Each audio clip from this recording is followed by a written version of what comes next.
Hello, everybody. Thank you so much for that lovely introduction. And before I get started, I just want to give a huge shout out to all of the organizers of Smashing Conference 2023 for doing an incredible job and for bringing everyone here together today like this. Yeah, give it up to them. Give it up to them. Now, I've been to a fair share of conferences in my life, both as a speaker, but also as a behind-the-scenes person. And I feel like there's that adage, or like the Murphy's Law of conferences, is that there's always one emergency. And I'm happy to say that you all have had a smooth experience because the emergency was me. And I missed my flight on Monday. And with all of that, this is a testament to how patient the organizers are. They were so chill about it, even though I was not chill about it at all. But all in all, it worked out because I made it here. I'm in this beautiful venue with all of you, and I think it's going to be a great time. And also, I can blame my dog on it. So this is Aspen, and I'm not going to talk about him that much, but I just wanted to show you a photo of my dog. And I am Kat Zoe, pronouns she, her, the creator of the Design Ethically project, which I'll be talking more about later on during this talk. And I'm glad this is right after your snack break because I think there's a lot of stuff we're going to get into, both on a philosophical ground, but also on a lot of other aspects as well. So if you haven't checked out designethically.com, you can do so. The URL, which is very long, is on the bottom right of the screen. And it's a free toolkit and framework for teams to use. And not just designers, but also product teams with engineers and product managers, researchers, etc. Basically, anybody who's curious about using some exercises and brainstorming activities to better forecast the consequences of what you're building, and also to better intervene if there's something wrong. So I want to start off with a little anecdote about my own encounter with technology as someone who's used social media and other apps for a very long time. So for me, I've used Twitter, now called X, weirdly enough, for a while. And it's been a really cool platform from which I could learn a lot from a lot of different people. And I've also observed what's happened on this platform when things go haywire and things go wrong. I never thought that I would be caught up in all of it myself until last October, so basically a year ago, when I had tweeted about my own experiences encountering racism in Sweden, where I live, and I'm an Asian American woman there. And I was just really frustrated. I had like no followers, and I was just tweeting to the void. And for some reason, the algorithm and gods to be decided this is the tweet that's going to go viral. And it did. And it was surreal. And not only did I get a lot of support, of course, but I also experienced the flip side of it all, the stuff that I've always observed from afar and been like, yikes. But that was happening to me, and it was the really aggressive and violent messages that were, of course, not always by real people, but it was still a very unnerving time. And luckily, I'm okay today. I have really good friends and family who were around me during the time, so I felt safe in that sense. But it was still a very shocking experience through and through. And it was my first time kind of encountering what it's like to, experience a phenomenon that I've seen in reports and in media and heard talked about by other people. And it's not just Twitter or X or whatever. It's a lot of other different products that we have as well, right? So many of the products that we've heard about today, that we are perhaps building today in the tech world, in the design world, have really far-reaching implications, not all of which are good. And it's really intense and scary at times when you're reading this barrage of news all the time and you're learning about these things. And I know for me, when I became a designer years ago, I came in to do the opposite of this. And I'm sure all of you wanted to do so too. I'm pretty sure I can wager that nobody here today came in to become a villain. And I think we all wanted to become designers in some sense because we wanted to bring delightful experiences to people, meaningful experiences to people. So why is this happening? Why are we, in some senses, designing these problems? And of course, this is a metaphor, right? No one's designing exploitation in Figma. And if they were, I'd be very impressed by how Figma allows that. But No one's really doing this necessarily in these prototypes or whatnot, but the experiences are happening in that way, through the designs that we've crafted as design teams, product teams, et cetera, at companies, right? And it's happening time and time again. So why are we designing these problems? To kind of answer this question, I like to look at the different entities in the system that we have, right? And see what's driving all of it. So think about yourself. What is driving you as a designer or someone working in the design and tech industry? What drives you? What motivates you? What propels you? Beyond that, what drives the product team in which you sit? The product team that you work with day to day. And beyond that, the overarching design org that you're a part of. Think about the colleagues that you have in that realm. If you zoom out a little bit further, what drives the company at which you work? And it can be a big company, a small company, whatever, but there's always something driving all of you, right?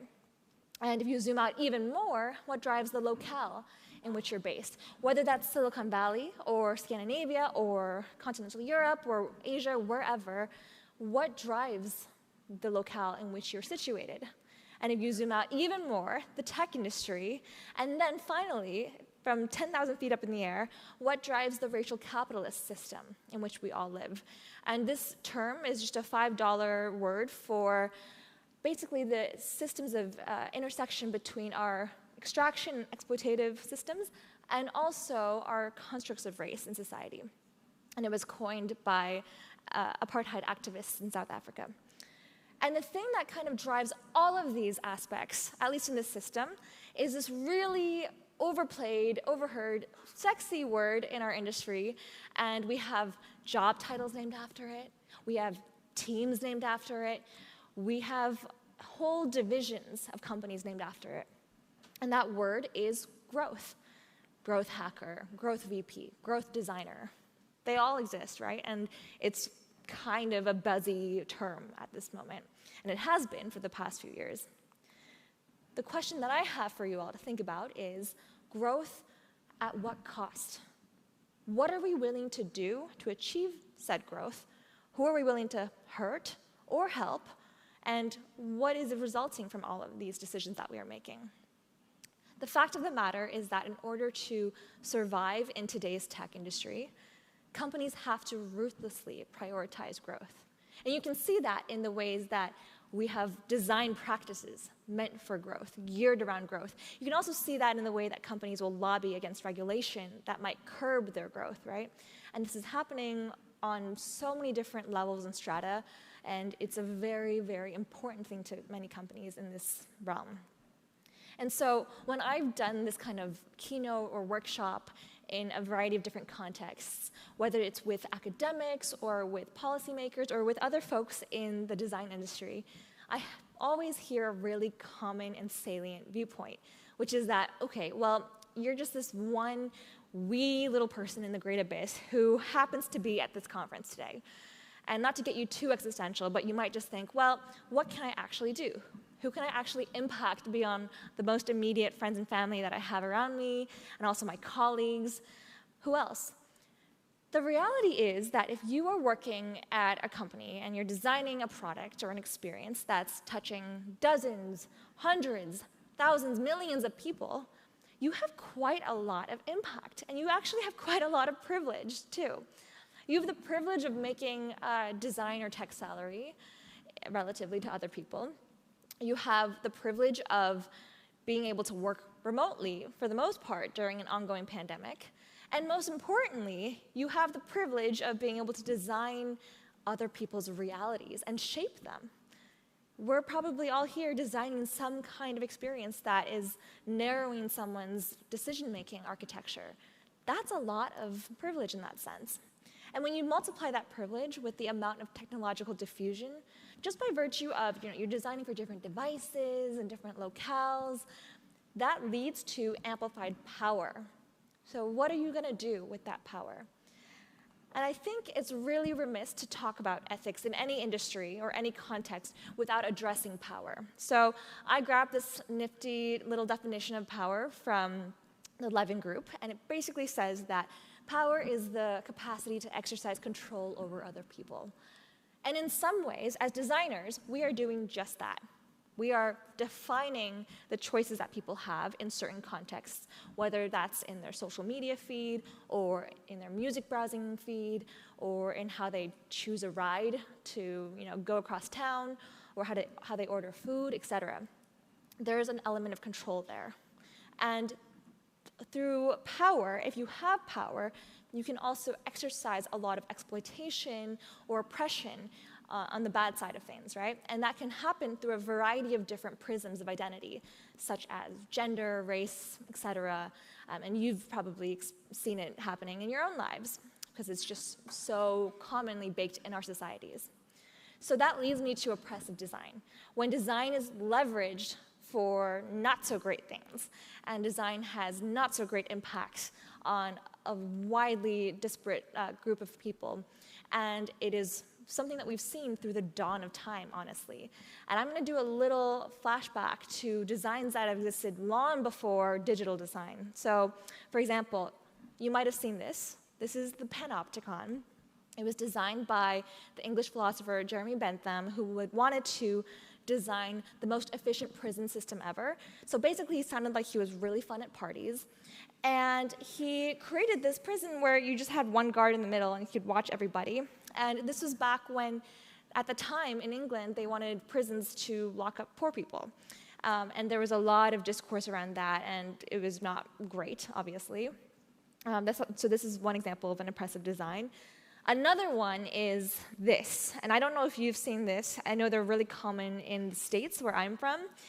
This is called hostile architecture, and it's just mind-blowing to me that it's someone's job to literally create the most ugly architecture in the world just so people can't rest in certain places, in public spaces, mind you, too. And so that's design that's literally been implemented to prevent other people from staying in a particular place, or loitering, as they call it. Here's another example, kind of bridging us into the digital space. But this is a screenshot of surveillance footage in an Amazon warehouse, where people, the workers there, who are packing the boxes, shipping them out, are constantly under scrutiny and surveillance, and are also constantly tracked by footage within these warehouses, and they're under this kind of gamified experience where they have to pack so fast and get all of this stuff done in this amount of time. And that's why we heard of reports about people not being able to go to the bathroom and having to pee in water bottles, because it was just a race against the clock all day. And then another one is, you might have seen this, you definitely have seen this, this example of this kind of manipulative, snarky, cheeky little answer that you get not just on LinkedIn, but also lots of online shopping experiences. And we used to call them dark patterns, now we're calling them deceptive and manipulative patterns. But it's this idea of like, oh, do you want to sign up for this listserv? And you can either say, yes, I do, or no, I'm a failure at life. And it's really not a fair option, but the thing is, these things work. You might say, well, I would never click on this, but they do work, which is why they're so commonly used. And that is the most shocking and scandalous part of it all. And another way is this very infamous New York Times click to subscribe and call to cancel. Now, I don't know about you, but I hate phone calls with a burning passion. So I would rather just pay until I died before calling New York Times. And that's exactly how they get you, because that's how most people felt. And I think they've since changed it because they got called out a lot. And in the US, they're starting to implement some more guardrails against this kind of deceptive or manipulative designs. But again, it's so prevalent and it's everywhere on the internet. And so these are just some examples of oppressive designs, annoying designs that are meant to get you, the user or the consumer, or your friends and family, to give more of your time, your data, and your money. And you could argue that time and data in this whole system is money. So also, another end goal of oppressive designs are to uphold current power dynamics. There's a really amazing scholar named Dr. Bruja Benjamin, who wrote this book, Race After Technology. And in this book, she talks about how with our modern apps and our modern products that we're creating, a lot of times we still see that racism can be profitable. She points out some notable examples of, for example, Amazon selling its technologies to US police forces because there is that absolute profit-making incentive in that realm. Another end goal for oppressive designs is to just gain all this short-term growth. It's always about the short term. And that's just how it is. We're quarter to quarter, and it's never more than like a whole financial year. And it's unfortunately a huge problem in this current day and age. And here is a product cycle that I'm sure you all are familiar with. This is at a bird's eye view, super zoomed out. And basically, you all, in some capacity, have probably worked like this, where in the beginning of the quarter, your objectives and key results are chosen. And these are your measurable metrics that are meant to kind of relay back to the bottom line, right? So it could be percentage increase in subscriptions or this percentage decrease in cancellations and whatnot. It's always typically related to the bottom line. And throughout the quarter, your team, consisting of you, designers, engineers, et cetera, will tweak your product to achieve said OKRs. You do that, rinse and repeat, rinse and repeat, rinse and repeat until we die. And that's just how it goes. And the thing is, with this particular cycle, there's a couple of incentives for all of us as people working at these companies. One of which is our performance is definitely tied to these OKRs, right? When you go into a meeting, a development meeting with your boss, they're not going to ask you, oh, did you volunteer on the weekends? They might, but it's not going to affect your performance review. What they actually care about is how you've impacted the OKRs that your team has chosen, and that's what they mean when they say impact. Has it helped the company grow in this way? And so you have, directly and indirectly, an incentive to fulfill these OKRs. And so it makes you wonder, okay, what practices am I incorporating into my day-to-day in order to fulfill said OKRs?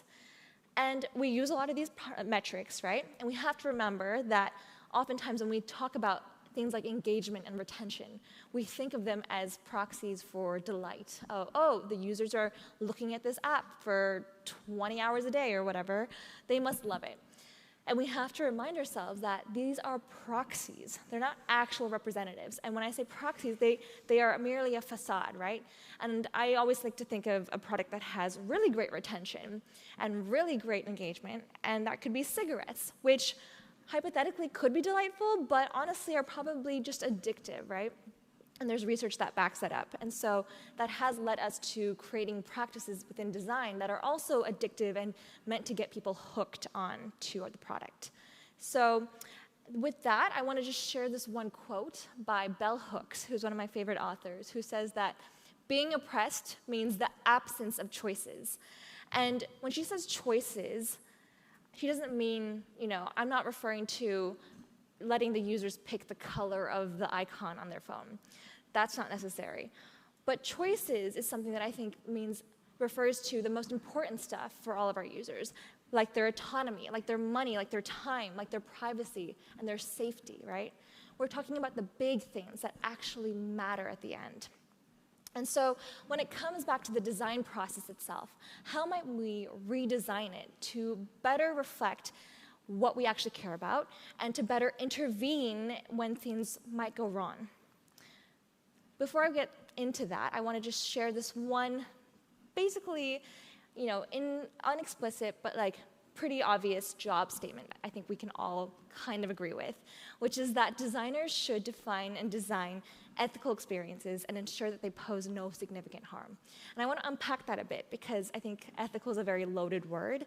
So when I say ethical, what I mean by that is abolitionist, anti-racist, sustainable, et cetera, right? And when I say pose no significant harm, what I mean by that is that not just for those in power or the privileged, but also for those who are vulnerable and marginalized in societies. And so when we look at the typical, normal design process that we've all seen before, time and time again, this is from Stanford D School and IDEO, and there's so many variations of this, whether it's the double diamond method or whatever you use at your companies. I know when I was at IBM, we had our own version of this. We see this everywhere, and it works, right? It works. It's been applied throughout the entire industry, and it makes people money, and it makes generally nice experiences. The thing, though, that I want to point out is that this process derives from and perpetuates existing systems of power. And I'm going to illustrate that to you. Because what do you think about when you try to source where you get your inspiration from as a designer? Where are you drawing your inspiration from through your day-to-day practice?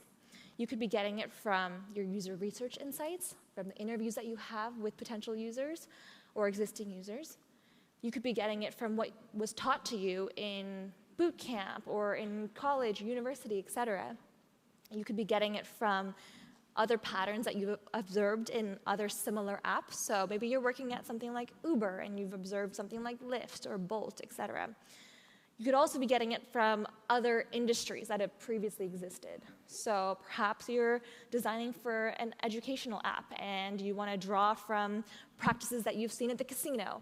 And that's totally a valid place that you might be able to pull insights from. And so we're getting constantly inspiration from all of these different sources, right? And the thing is, all of these sources in turn are getting inspiration from each other as well.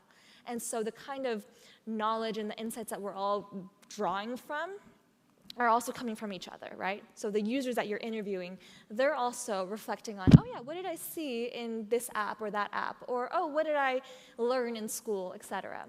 And that's just kind of how it's all contained. And what that does is it amplifies certain things. And it amplifies a lot of things that honestly preserves power and benefits the dominant class in that sense. And that's why most of our apps look the same. Every single app today has a frickin' stories feature, even LinkedIn. And I'm so sorry, but if you use LinkedIn stories, you are a loser. Because it's just, we see this time and time again. And I mean, I'll be the first one to say, as designers, we are always copying each other, right? And we're always following these same trends. So I want to just pose this one question for you to think about throughout the talk and throughout the rest of the day, which is that where has human-centered design gotten us thus far? And who is human? Because a lot of times when we see these really egregious, unethical issues coming up, there's a clear delineation of who has power, who doesn't, and oftentimes those who are the most hurt by these products that we're using are the ones that are the least regarded as human in society. Furthermore, another consideration to take with you is, can we expand our circles of care just from human-centric to more planetary in scope? And when I say planetary, I don't mean what all the tech billionaires are doing and creating dildo-shaped rockets to send to space. I mean from an Earth perspective, from an environmental perspective, right? Because the fact of the matter is that design and technology has a lot of material impact on our Earth. And things like ChatGPT, for example, use enormous amounts of energy that is being drawn from our very planet that we're living on. So going back to the design process itself, I think there's two phases that we can kind of transpose on top of the design process. One of which is about intent, and one of which is about results, right? So on the intent side of things, we are thinking and asking ourselves, is this problem a worthy problem to solve? If someone came up to you and asked you to design an app that allowed them to rob people and take all the money in the world, I would hope you would say no, because you're like, that's not a problem that I want to help you out with. Best of luck. And on the results side, what consequences does your solution have? Who is it helping? Who is it harming? So if we take this kind of model, we can actually put it on top of the design process with empathizing and defining, going under the intent side, and the remainder going under the results side. But I think there's still some room to better flesh out what the consequences are of what we're making, and also to intervene if necessary. So I've taken the liberty of adding some more steps, so more work for all of us. And the first step that I've added is evaluating. So really asking yourself that one question of, is this problem worthy of being addressed? Is it even a problem to begin with, right? A lot of times, especially when we see, companies in the West going to other developing countries and whatnot, being like, oh, we're going to solve insert country's issue that they have with so-and-so problem. And then, looking back at it, you're like, they never actually had a problem to begin with, but that was just a market that you wanted to kind of exploit. So really being critical about that and interrogating ourselves when we're thinking about these things. And then you ideate, of course, the fun part. You come up with all these different solutions for the problem that you've deemed is worthy of being addressed. And then forecasting, thinking, okay, what could go wrong if we implemented this idea? Who would benefit and who would get hurt?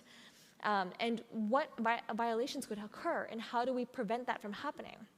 And then you prototype, you test, you ship it out to the world.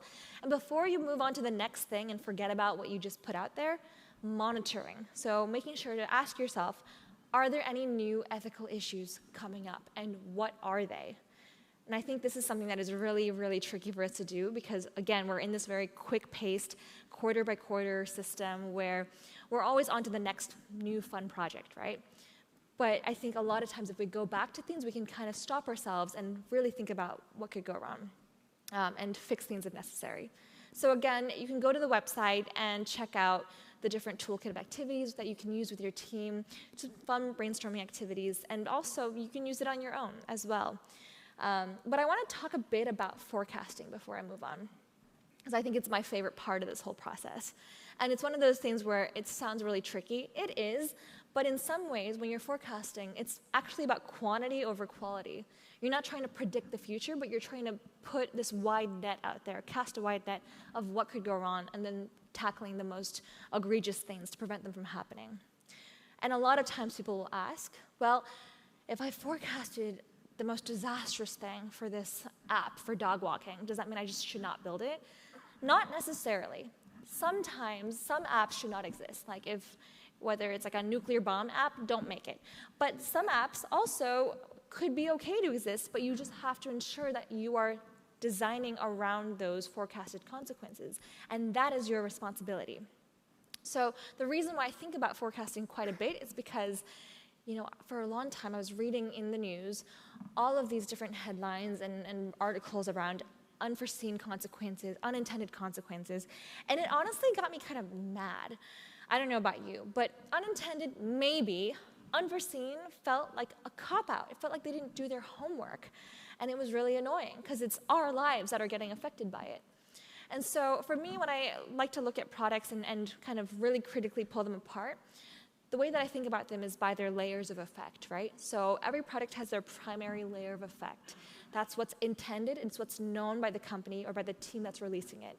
So for example, Google Search, very much intended and known that it is a search engine. So if you ask a stranger on the streets of Antwerp what Google Search is, they'll tell you it's a place where I can type in something and get in results that tell me about that something. And that's the primary effect. Secondary effect is also known, maybe not so commonly known, but it's definitely intended by the team. And for Google Search, it would be that it is an ad revenue generator. There's ads tucked in everywhere throughout the results. And they've actually gotten into some trouble with that because of how subtle some of those ads could be. And then the tertiary effect is typically what's unintended. And it could be good. Mostly when we hear about it, it's really bad. So for the example of Google Search, there was a scholar named Safia Noble who did this incredible research on the bias in Google Search, right? In her book, Algorithms of Oppression, where she unpacked and showed experiments where if you Googled certain terms, it would return pretty racist results. And now, I have to clarify this. It's not to say that there was definitely a team at Google that was like, let's put together these horrible results for the world to see. I don't think that's how it went. But I think there was some negligence there and some lack of forecasting what could go wrong in that sense and lack of addressing the problem. So when it comes to designers, what we need to do is to define and design ethical primary and secondary effects. And again, when I say ethical, I mean way more beyond that. I mean sustainable, compassionate, and et cetera. And then also forecasting tertiary effects to ensure that they pose no significant harm to everybody, including the most vulnerable. So what is in your forecasting toolkit? So much. And there's so many different practices that you can draw from that I'm sure all of you have come from too in your respective lives, such as behavioral economics, political science, and even honestly, your own intuition and your own introspection as well. You can draw from your own lives to help you in your forecasting journey. So again, I want to remind you that forecasted consequences are typically design problems that we have an obligation as designers to address. This brings me to the last section of this talk, which is around advocacy, because this is honestly the most, I think, pressing question that a lot of us have, which is, what the hell can I do about all of this? So I want to start off with this one photo that always gives me chills, and this was taken in November 2018. This photo is from San Francisco, but these walkouts that you see in the screen here were happening everywhere around the world at various Google headquarters.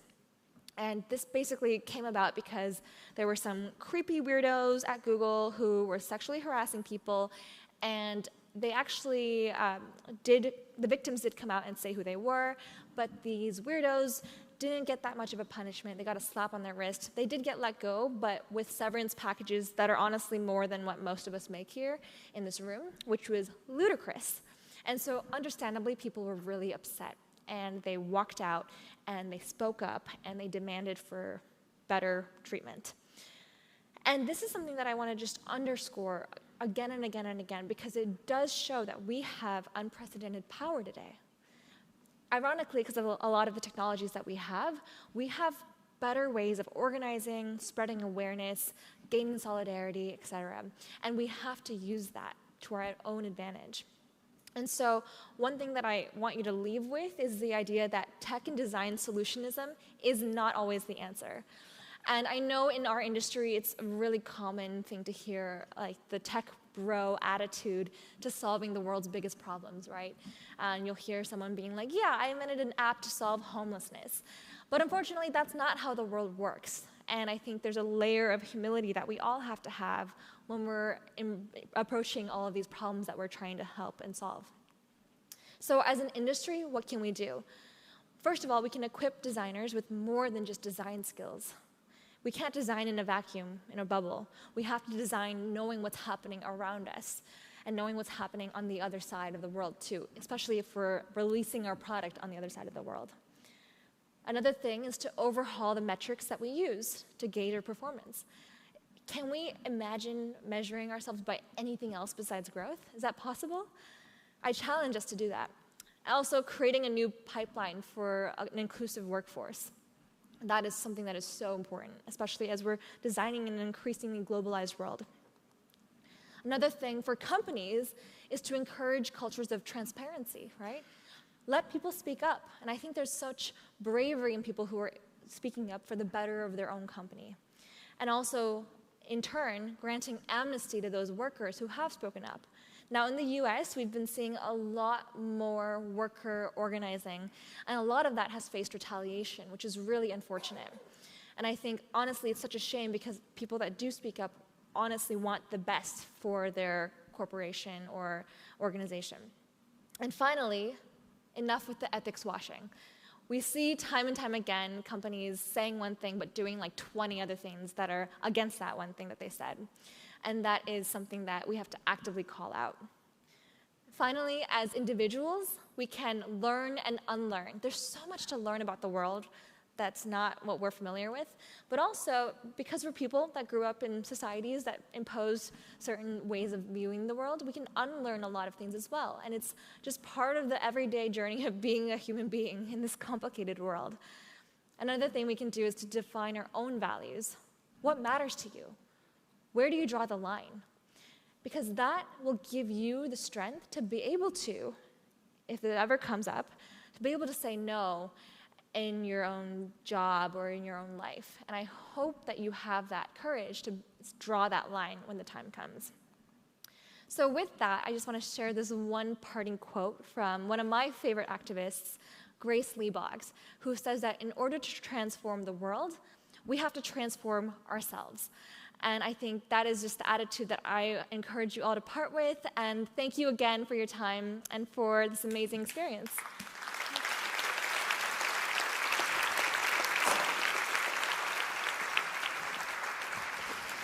Thank you so much, Kat. That's wonderful, wonderful. Also, many questions that came up specifically around kind of the, I guess, different situations that I see here kind of being described about people having struggles trying to make a strong case. There were a couple of different ones. I'm going to mention a few. Somebody is saying that they're working for an organization that is not in line with sustainability, and it has been bugging them as I see myself growing a lot professionally. And many similar stories where you work in an organization which is very heavily driven by business metrics and A/B testing. How would you suggest to make a strong case to drive the big behemoth of an organization towards kind of more ethical decisions? Yeah, that's a great question. And I think nowadays, because of the way that knowledge can kind of spread like wildfire, there's actually a business case to be made to not do these unsustainable practices, right?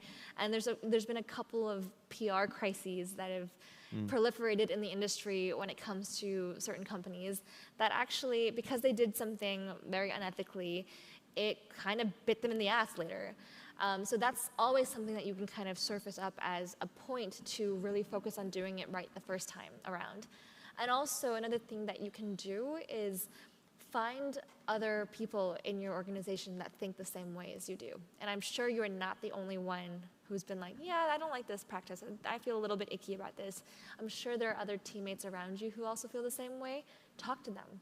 Talk to them, sort things out, see what you can do, write a petition, speak up in town halls, ask the hard questions.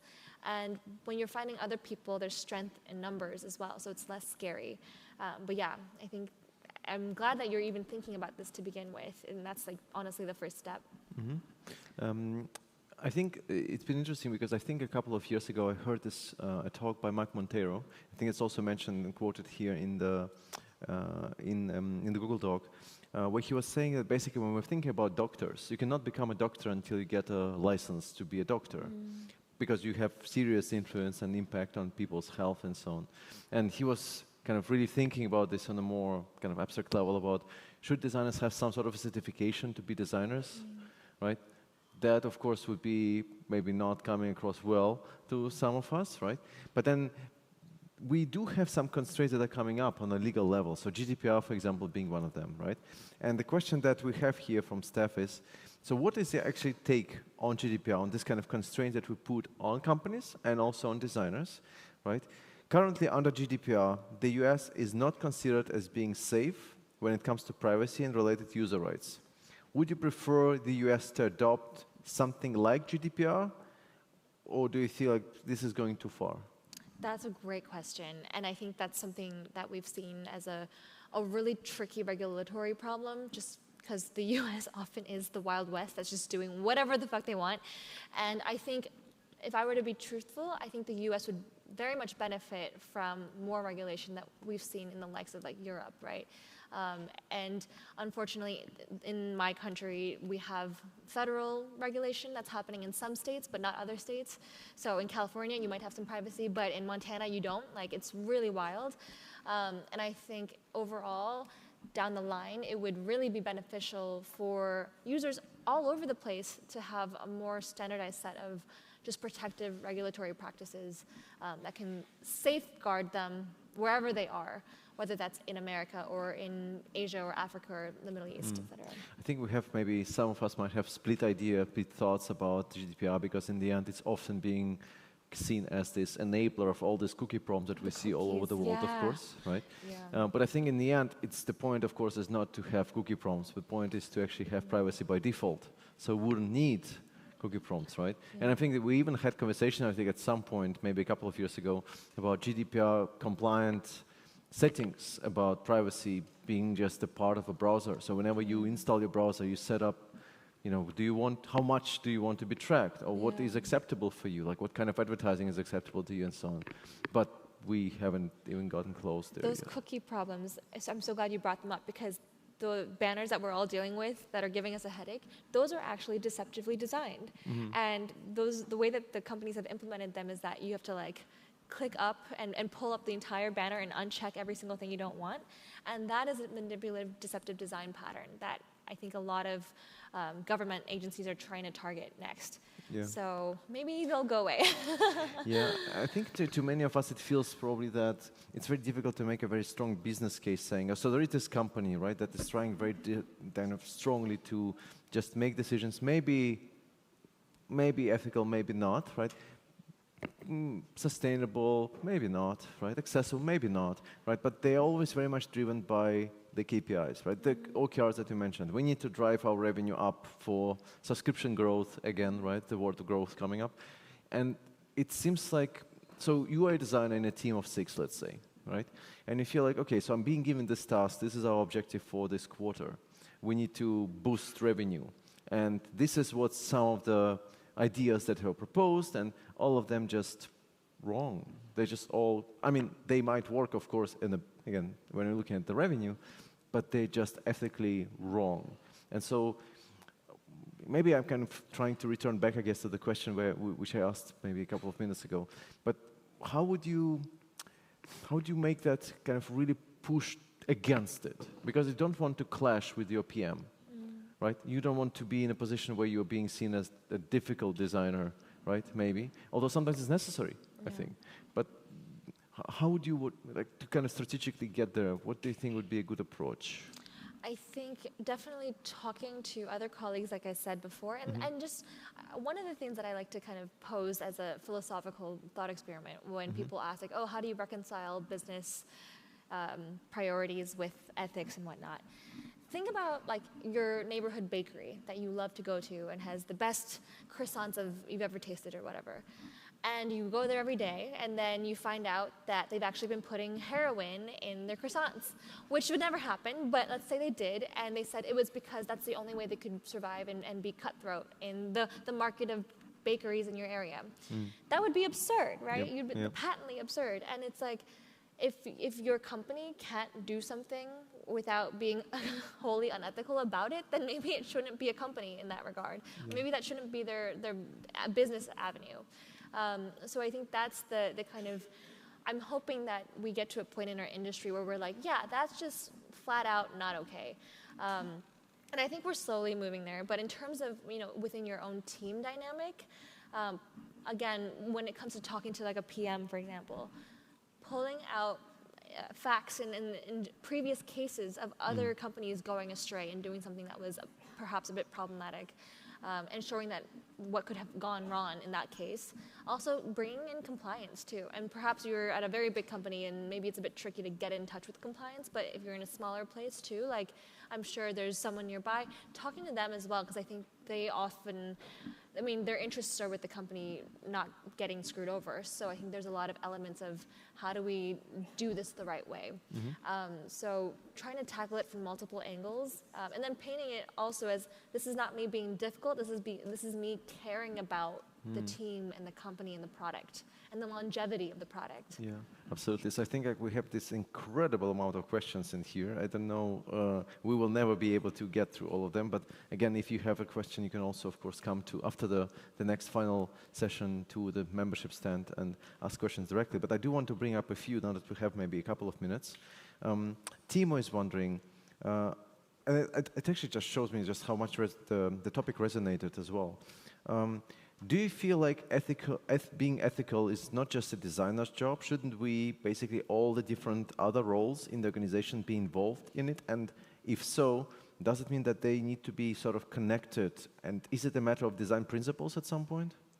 I absolutely think. Organizational principles? Yeah, I 100% think everyone should be involved. I think in that case, like we all are complicit. We all have a piece of the pie that we've contributed to. So it really does go beyond design. I think designers are in a good place to kind of lead these conversations because we're so closely, tied to the users and we're in that space. But I think fundamentally this should be everyone's concern and everyone's priority.